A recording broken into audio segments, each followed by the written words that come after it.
We are live at Raven Street Dance Studio, and we are going to show you how to properly skin a teepee pole.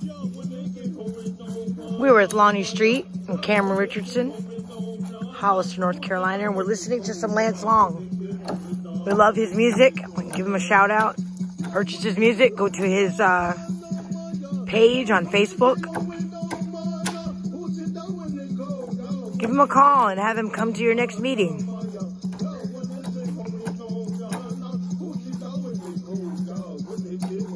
First, you take an axe. It's good to have two people. One's the spin man, one's the cut man, or the skinning man.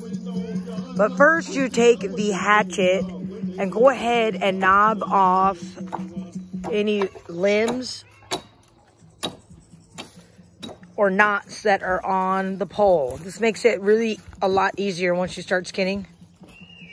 Then, using a draw knife,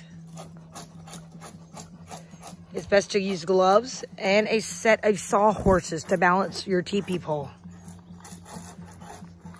So using both hands, it's best to take the thumbs over the top of the draw knife and pull towards you.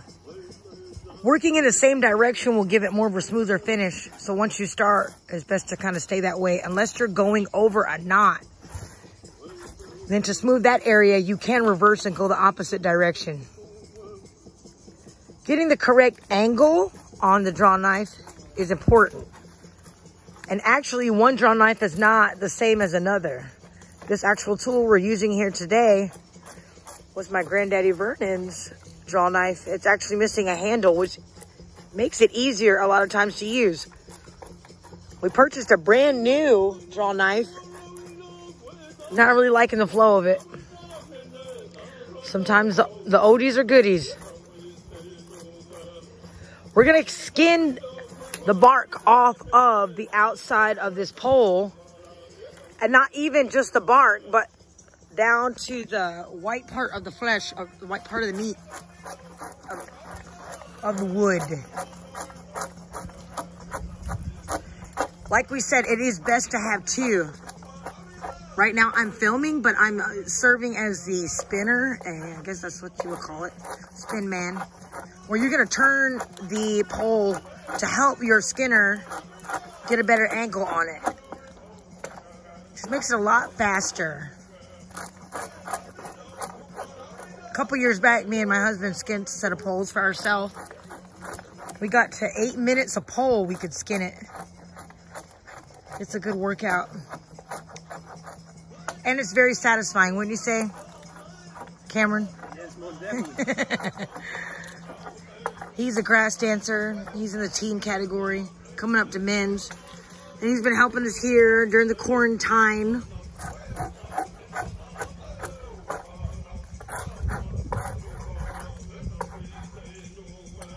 These are pine. Not sure, you know, what in your neck of the woods, what poles you all use, but these grow everywhere.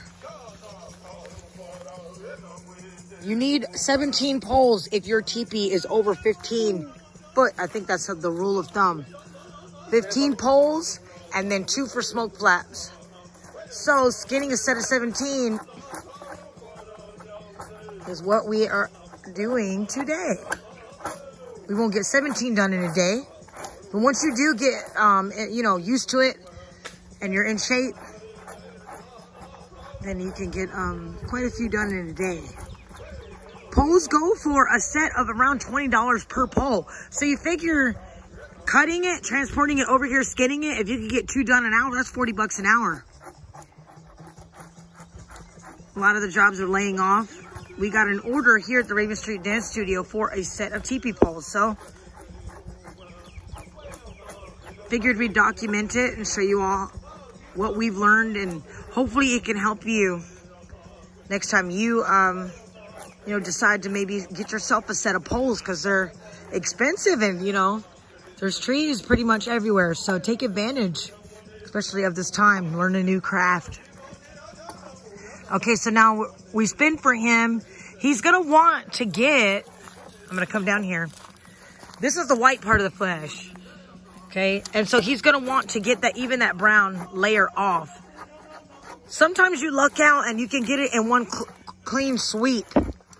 But then other times you have to go back and, you know, re-scrape a little bit and fine tune it up.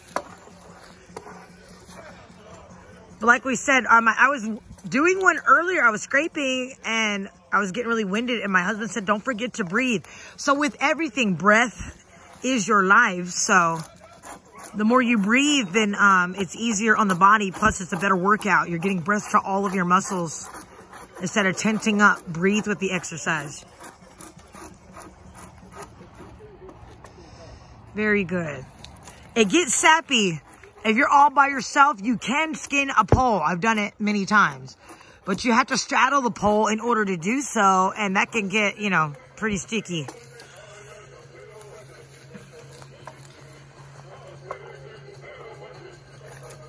I'm going to go ahead and I'm going to show you what a finished product looks like. Now, here, I'm going to get closer before I do that. He is wearing a set of gloves for safety. You have to be careful. Even the bark could get up in your eye. I've had a piece of bark get in my eye before. The sap will spray all over, and that can get in your eyes.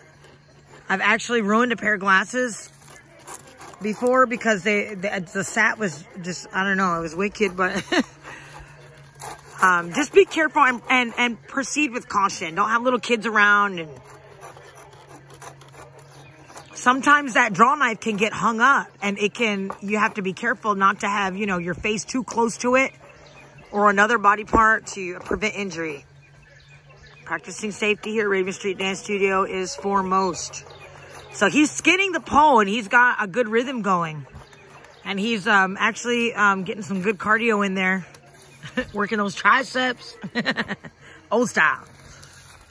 So I'm going to show you a finished pole. These sawhorses were made by Lonnie Street. Not only a champion men's traditional dancer, but he is a very crafty carpenter. There he is. And he appears. And he disappears. Okay, so I'm going to show you the finished pole.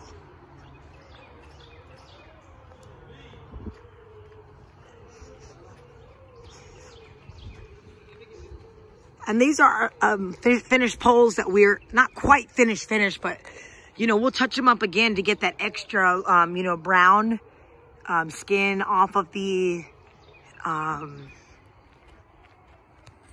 where it didn't get quite off the first time. As you can see, it's still sticky and sap is still coming off of it. This is the best time of year to get them. They peel easy. Okay. So thank you from the Raven Street Dance Studio. We will show you hopefully a Tipi soon. So from our home to yours, be safe. Ski.